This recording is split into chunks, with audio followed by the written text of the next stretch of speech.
Hello friends. Media mature के YouTube channel the zero में एक बार फिर आप सभी का हार्दिक स्वागत है। आप देख रहे हैं अपना लोकप्रिय कार्यक्रम अगेंस्ट PACLL। तो चलिए साथियों, आज का कार्यक्रम शुरू करते हैं। पिछली वीडियो में हमने जिस प्रकार देखा था कि कैसे इन्होंने संशोधन की तालिका भी वहाँ पेश की, लेकिन उस संशोधन को भी इसने पकड़ लिया कि भाई संशोधन करना ही क्यों पड़ा। संशोधन उसको किया कहा जाता है कि जब आप कोई काम कर रहे हैं, उसमें इक्का दुक्का कुछ गलतियां रह जाती हैं तो उसमें संशोधन किया जाता है। पूरा का पूरा पॉइंट का पॉइंट नहीं बदला जाता है कि आप पहले उसको काम CIS का कर रहे हैं और उसको रियल एस्टेट दर्शाने के लिए आप उसमें संशोधन कर रहे हैं। ये इनके संशोधनों से ये स्पष्ट पता चल रहा था कि ये कुछ छुपाने के लिए वो संशोधन कर रहे हैं। यानी 2011 से पहले भी ये काम रियल एस्टेट का ही था और ग्राहक के पास अधिकार नहीं था कि वो बता सके कि मैं किस राज्य में प्लॉट चाहता हूँ, और 2011 के बाद आपने एक एहसान कर दिया ग्राहक पर, उसको ये मौका देकर। तो चलिए साथियों, समय न गवाते हुए आगे देखते हैं कि क्या करना है। और फिलहाल के लिए बहुत से साथियों को रूपरेखा मिल गई होगी आगे की कार्यवाही की। बस इसी प्रकार से अपने काम को अंजाम देते रहिए और सफलता हमें ज़रूर मिलेगी। और इसके अतिरिक्त 1-2 दिन में लाइव वीडियो भी स्टार्ट किए जाएंगे रेगुलर बेस पर, और उससे आपको बहुत सारी जानकारियाँ मिलती रहेंगी। और कुछ लोग कमेंट के माध्यम से लिख रहे हैं कि यहाँ पर ये किसी मेल की आवाज़ है, किसी पुरुष की आवाज़ है, इसको बदलकर स्त्री में किया जा रहा है। तो मैं उन लोगों को बोलना चाहूँगी कि ये चाहे आवाज़ पुरुष की हो चाहे स्त्री की हो, गौर आपको इस मैटर पे करना चाहिए, ना कि किसी की आवाज़ पर। अगर वो पुरुष की आवाज़ है भी, तो क्या उससे ये शब्द बदल जाएंगे? क्या उससे इस ऑर्डर का अर्थ बदल जाएगा? क्या उससे ये बदल जाएगा कि PACL customer association, Bhangoo, Gurnam Singh, इन सब लोगों ने फर्जीवाड़ा किया है?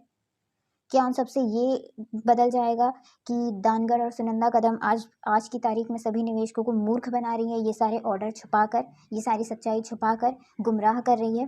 तो इन चीज़ों पे ध्यान दें। किसी की आवाज़ का पता लगा करके आपको कोई पद्म भूषण अवार्ड नहीं मिलने वाला है। अब यहाँ पर बात हो रही है verification of sale deeds by justice K Swamidurai. हमने पहले पढ़ा था कि इसको कोर्ट से ऑर्डर मिला हुआ था ये जस्टिस के स्वामीदुराई को, जिन्होंने क्लीन चिट भी दे दी थी PACL को।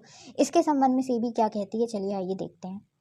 सेबी कहती है कि जब हमने इन लोगों को नोटिस भेजा, ये गुरनाम सिंह, भंगू और जितने भी ये नोटिसी थे, जो इसके डायरेक्टर थे, ये बड़े बड़े डायरेक्टरों को जब इन्होंने नोटिस भेजा तो उन सब ने क्या ऑब्जेक्शन उठाया, क्या बहस की यहाँ पर आके, कि 16 नवंबर 2000 को माननीय दिल्ली हाई कोर्ट ने जस्टिस के स्वामीदुराई को नियुक्त किया था कि जो भी PACL के ज़मीन के लेन देन है, बिक्री वगैरह के लेन देन है, उनको आप चेक करिए, उनको आप सुपरवाइज करिए, जांचिए जाके उनको, और वहाँ पे साइट विजिट भी करिए, साइट इंस्पेक्शन, यानी बाकायदा वहाँ जाकर आप ज़मीनी स्तर पर देख कर आइए कि क्या PACL सच में ज़मीन का आदान प्रदान करती है या CIS का काम करती है।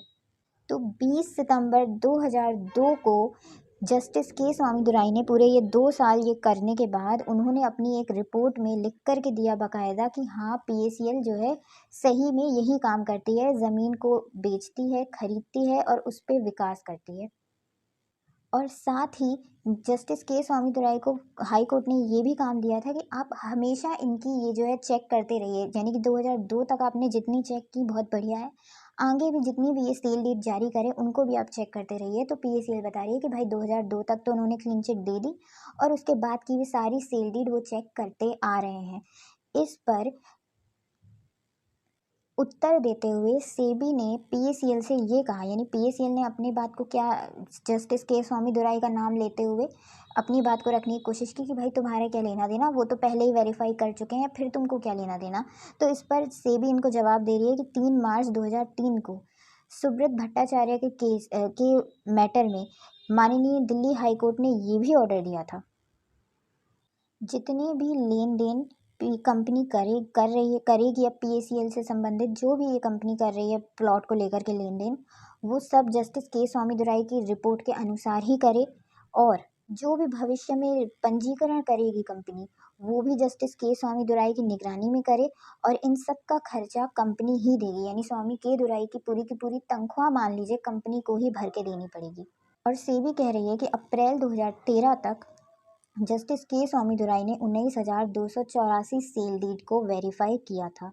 तो इसका मतलब हम कह सकते हैं कि 19,284 सेल डीड अप्रैल 2013 की उस तारीख तक PACL ने जारी करी हैं, जो कि जस्टिस के स्वामीदुराई द्वारा दिल्ली हाई कोर्ट के अनुसार जो ऑर्डर दिया गया था उसके अनुसार जस्टिस के स्वामीदुराई ने सब वेरीफाई की हुई हैं। इसके अलावा यहाँ पर ये भी गौर फरमाने वाली बात है कि जस्टिस के स्वामीदुराई ने अपनी रिपोर्ट में PACL से ये कहा था कि उनको सब रजिस्ट्रार के पास जाकर अपनी जितने भी इनके प्लॉट हैं उनका एनकम्ब्रेंस सर्टिफिकेट EC बनवा लेना चाहिए। EC मतलब कि मतलब इस सर्टिफिकेट से ये पता चलता है कि हाँ PACL की जितनी भी संपत्तियाँ हैं इसके ऊपर कुछ भी बकाया नहीं है।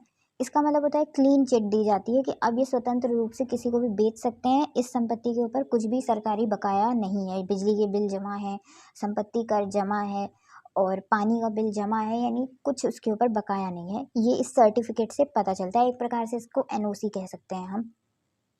किंतु PACL ने आज तक ऐसा कोई भी दस्तावेज नहीं प्रेजेंट कहीं पर भी प्रस्तुत नहीं किया है जिससे ये साबित हो सके कि जस्टिस के स्वामीदुराई की बात को इन्होंने हल्के में नहीं लिया है और कोई दस्तावेज इन्होंने दिया है। भाई तुम्हारे पास अब तक सब रजिस्ट्रार ने तुमको एनकम्ब्रांस सर्टिफिकेट अगर नहीं बना के दिया है तो तुमने वहाँ अप्लाई किया है, इसका तो कुछ साक्ष्य दो ना।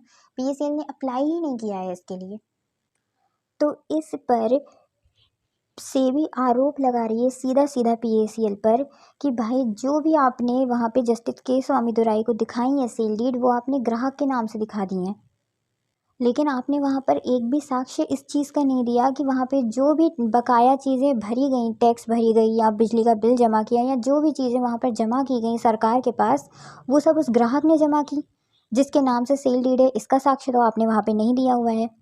तो कहने का तात्पर्य ये है कि PACL ने कभी भी कोई भी ऐसा साक्ष्य प्रस्तुत नहीं किया है जिससे ये साबित हो सके कि स्कीम में जो कस्टमर दिखाया गया है प्लॉट से संबंधित व्यय उस कस्टमर ने किए हैं। उस कस्टमर ने कोई व्यय नहीं किए हैं, बल्कि सारे के सारे खर्चे PACL ने किए हैं। इसके आगे सेबी कह रही है कि जैसा कि PACL कह चुकी है कि इसके 15 रीजनल ऑफिस हैं जो कि 308 लोकेशन को कवर करते हैं और वर्ष 2011-12 तक 33,48,656 फील्ड एसोसिएट रह चुके हैं PACL के, और वर्ष 2005 से 12 के मध्य में 2.06 करोड़ इसके टोटल ग्राहक रह चुके हैं, यानी कि 33,48,656 फील्ड एसोसिएट, 2 करोड़ 6 लाख इसके ग्राहक, यानी कुल मिलाकर इसका बहुत ही बड़े पैमाने पर काम होता है। और PACL ने जैसा कि रिकॉर्ड दिया है तो वर्ष 2012 तक इसने अपने मन ही में, अपने ख्यालों ही में, अब पता नहीं कैसे, 1,22,00,000 ग्राहकों को ज़मीन आवंटित की है, जबकि एक इन्वेस्टिगेशन से पता चला है कि इसने 44,736 करोड़ रुपए ग्राहकों से लिए हैं। ये पेज नंबर 71 हमने देखा, कल हम पेज नंबर 72 में देखेंगे। ये आधा पॉइंट है, ये आधे पॉइंट को हम अगले वीडियो में कवर करेंगे जब हम 72 नंबर पेज पढ़ेंगे। तो हमने 71 नंबर पेज तक यहाँ पर देख लिया और हम बहुत करीब हैं, 92 पेज का ऑर्डर है, 71 पेज हो चुके हैं। बहुत जल्द ये पूरा का पूरा ऑर्डर ख़त्म हो जाएगा। सेट का भी ऑर्डर हमको करना है और इन दोनों ऑर्डरों में जहाँ जहाँ PACL कस्टमर एसोसिएशन का नाम आया है, जहाँ जहाँ उसने निवेशकों के हित कागज में बोल करके और मन में अहित लेकर के कार्य किया है, उन सभी कार्यों के विरुद्ध इनके खिलाफ FIR होगी। सब अपने अपने ज़िले से करवाएंगे, चाहे जीरो चैनल रहे चाहे जीरो चैनल ना रहे, लेकिन एक आम निवेशक इनके विरुद्ध FIR ज़रूर करेगा। ये ऑर्डर हम आपको पूरे समझाएंगे ताकि हम कल भविष्य में ना भी रहें, तब भी आप ये सब मतलब समझ करके और आप इसके खिलाफ FIR करवा सकते हैं एकजुट होकर, सभी ईमानदार साथी। आज ही चाहें तो दानगढ़ के घर में भी जा सकते हैं ये बोलने के लिए कि ये जो उसने झूठ बोला, तो क्या इसके विरुद्ध इसके खिलाफ FIR नहीं बनती है? क्या भैरव सिंह राजावत का घर में बैठना बनता है?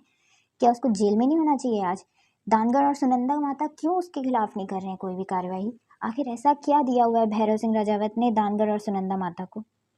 आप खुद सोचिए, इन दोनों को भैरव सिंह राजावत ने ऐसा कौन सा लॉलीपॉप दिया हुआ है जो ये दोनों इसके विरुद्ध कोई कार्रवाई नहीं कर रहे हैं? झूठ तो यहाँ भैरव सिंह राजावत की PACL कस्टमर एसोसिएशन ने बोला है ना, वो क्यों जेल में नहीं है? भंगू जेल में है, गुरनाम सिंह जेल में है, ये क्यों जेल में नहीं है? तो ये सब कुछ मूर्ख बनाने का काम है। अगर मूर्ख नहीं बना रहा है तो भैरव सिंह राजावत आज रात को ही जेल में पहुंच जाना चाहिए। और अगर कोई साथी इसमें कमेंट करता है कि वो सुनंदा माता और दानगढ़ उसको जेल में नहीं डालेगा, तुम डालो, तो मैं उसको बता दूं, तुम्हारे बाप के खरीदा हुआ नहीं है ज़ीरो चैनल जो तुम्हारे कहने पर किसी को जेल में डालेगा। जिसके साथ उस व्यक्ति ने गलत किया है उसको अधिकार है इसको जेल में डलवाने का। एक निवेशक चाहे तो भैरव सिंह राजावत को जेल में डलवा सकता है। दानगढ़ और सुनंदा माता जो लेके डंडा बस घूमते रहते हैं वहाँ पर कि हम निवेशकों के हित में आए हैं, निवेशकों के हित में आए हैं, वो चाहे तो निवेशकों के हित के लिए, असल हित के लिए इनको जेल में डलवा सकते हैं।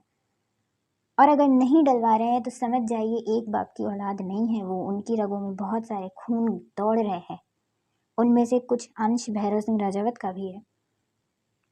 तो चलिए साथियों, बहुत बहुत धन्यवाद। जय हिंद, जय भारत।